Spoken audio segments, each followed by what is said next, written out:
Assalamualaikum warahmatullahi wabarakatuh. Kita lanjutkan mata kuliah pemrograman basis data teori pertemuan ke-12.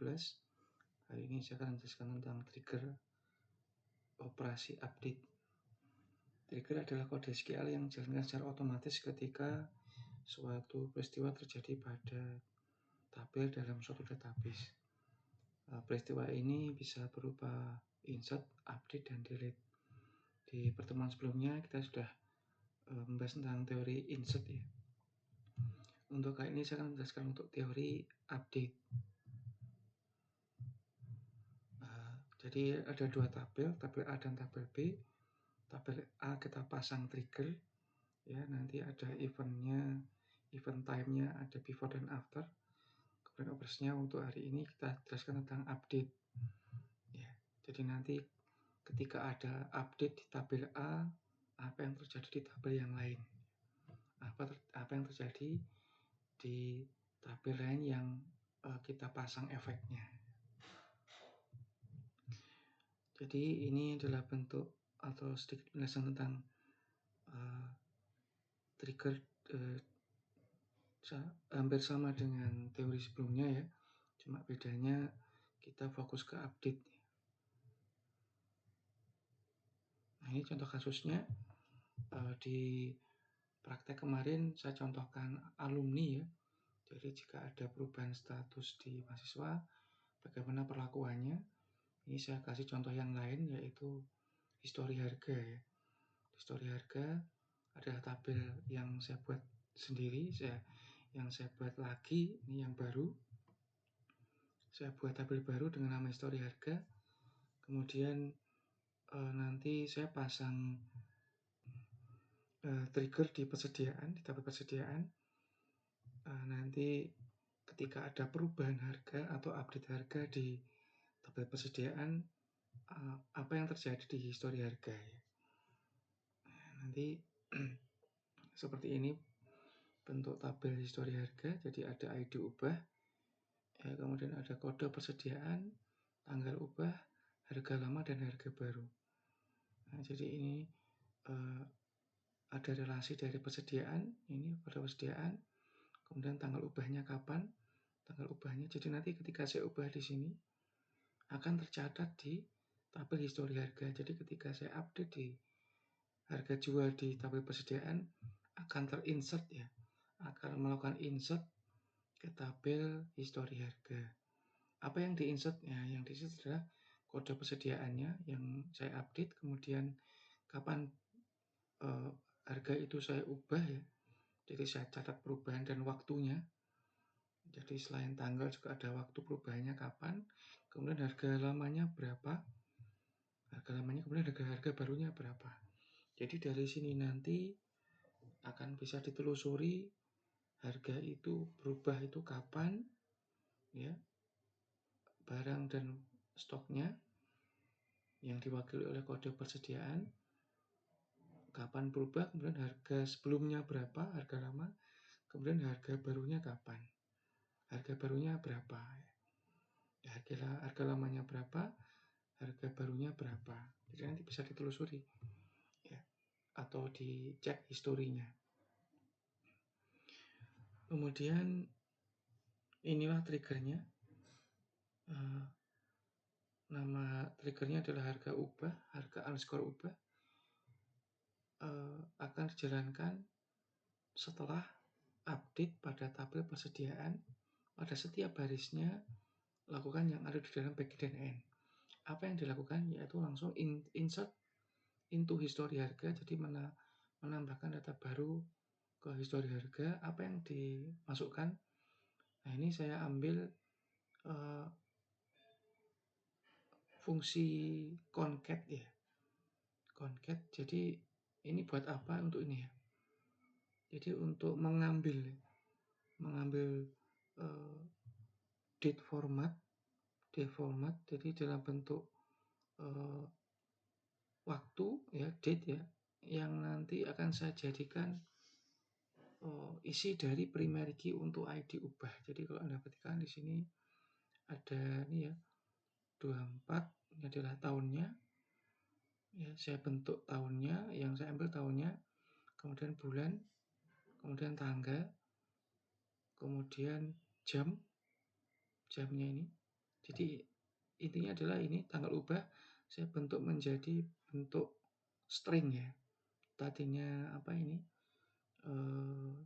Date time ya bentuknya, kemudian saya ubah menjadi bentuk varchar atau string. Jadi saya nggak membuat primary key sendiri atau 01 atau 1. Jadi dari sini nanti bisa diketahui primary key-nya. Tahunnya kapan data itu dibuat ya. Tahunnya, kemudian bulannya, tanggalnya, kemudian waktu, kemudian saya tambahkan dengan kode persediaan. Nah ini nanti pasti beda-beda ini, sudah otomatis beda-beda ya, sesuai dengan fungsinya yaitu sebagai primary key. Bentuk kodenya adalah ini date format now, jadi saya ambil waktu sekarang sama seperti nanti ini, kemudian saya bentuk date formatnya menjadi date format tadi ya, kemudian saya concat itu saya gabung ya, jadi saya gabungkan antara now ini sekarang dalam bentuk ini, jadi aslinya itu seperti ini aslinya, kemudian saya bentuk sebagai string y itu year, month, day, hours, ini is itu kelanjutannya ya menit dan second ya, saya bentuk seperti ini, jadinya seperti ini, mulai digit 1, 2, 3, 4, 5, 6 sampai ini, sampai 6 sampai 43 itu pakai ini 43. Kemudian saya concat dengan persediaan. Nah new ini mengapa kok new, karena ini kode persediaan yang akan saya proses yaitu B1S1 sehingga jadinya seperti ini. Nah kemudian yang saya insert apalagi selain primary key ini, kode persediaannya ini. Jadi ini saya tulis lagi. Ini kalau ini nanti yang atas ini sebagai pelengkap atau apa namanya, untuk primary key ini yang belakang ini. Yang kedua ini untuk yang ini. Nah ini untuk kode persediaannya. Jadi saya insert lagi. Ya karena beda kebutuhan. Kalau ini kan untuk primary key, yang ini untuk kode persediaan apa yang diubah ya. Yang dimasukkan maksudnya ya, yang dimasukkan. Kemudian now ini untuk ini tanggal ubahnya. Tanggal ubahnya new, kemudian old harga jual. Nah, ini bedanya nanti old dan new. Old harga jual itu untuk harga yang lama. Jadi sebelum ini diganti tadi, ya, misalkan ini tadi kan 1000 ya, kemudian ini dimasukkan di insert, ikut di insert. Nah, untuk membedakannya mana harga lama mana harga baru, ini pakai old. Old itu berarti harga jual sebelum diupdate. Old itu harga jual sebelum diupdate. Jadi 1000 tadi. Kemudian new harga jual, jadi harga jual yang akan diproses. Harga jual baru.